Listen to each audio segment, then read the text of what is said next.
Дали сметате дека успешно ја завршивте работата? Добро утро и благодарам на поканата најпрво.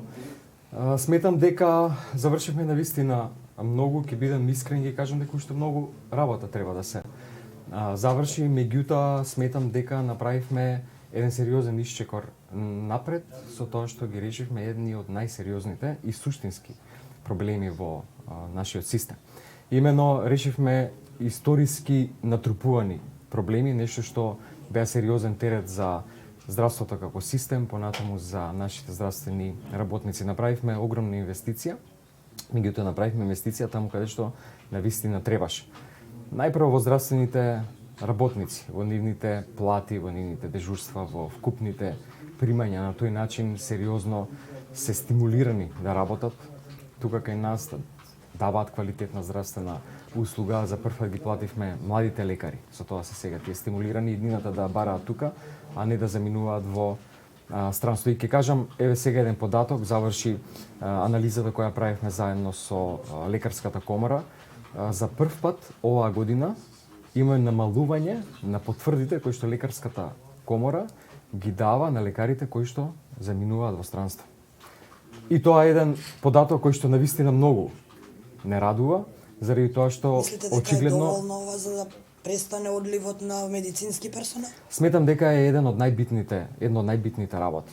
Уште многу треба да работиме, секако дека ќе ги продолжиме овие инвестиции во здравството, но добро е што веќе сега даваат некакви резултати, заради тоа што во февруари 2020 година платата на лекарите специјалисти во просек изнесува меѓу 90 и 100.000 денари, а тоа значи дека во однос на крајот на 2017 година е дуплирана плата. Кога сме кај платата на специјалистите, имам две прашања поврзани со нив. Едното е, вчера се пожалија дел од специјалистите, велат преминатото покачување на платите била скратена дневницата за дежурства од 127% на 116%, за викенд од дежурства од 170 на 155%.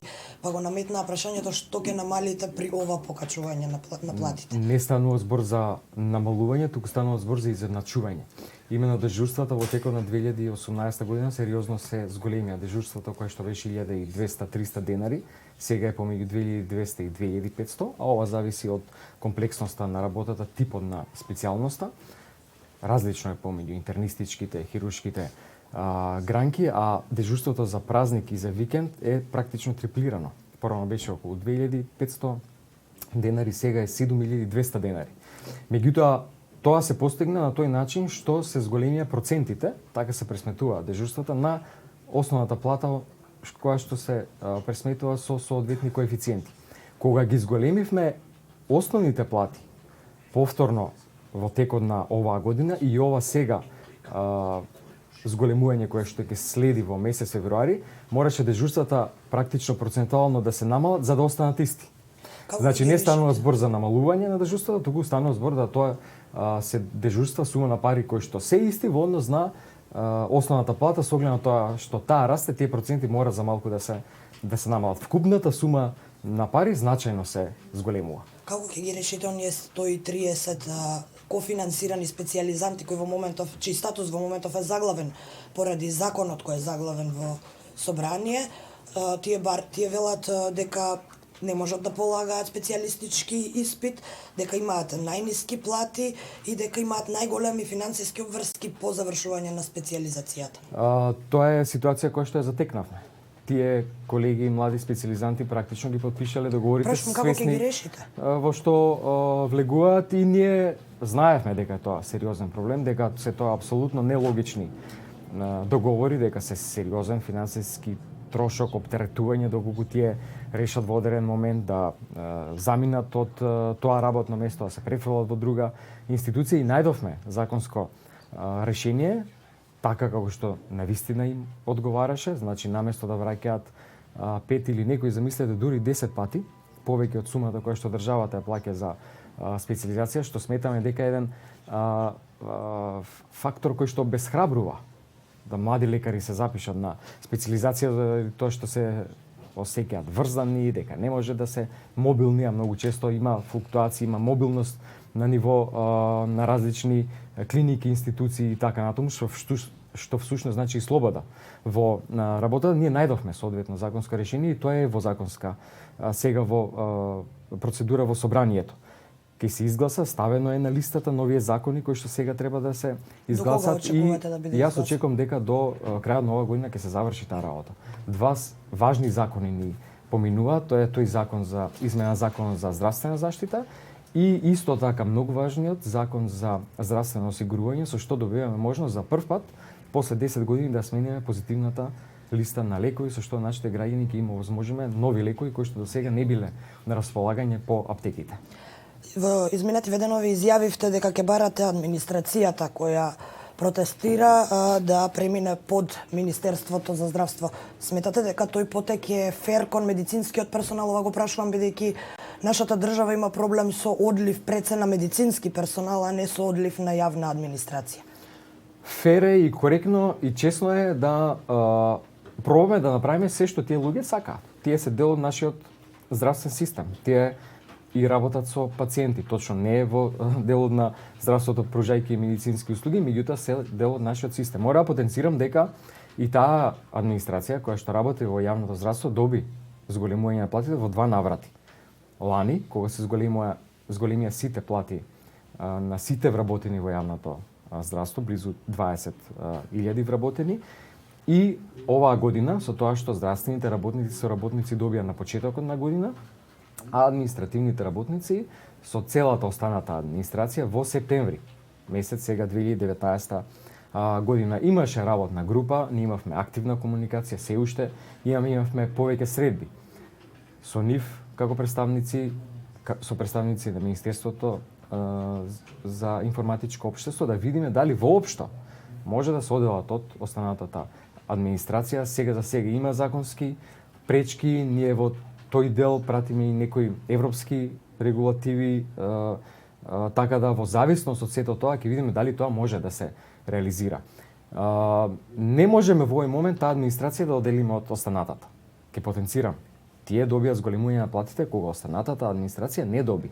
Кога добија сите вработени во јавното здравство, тоа беше минатата година, што значи дека ги имаме опредит сите кои што работат во нашиот здравствен систем.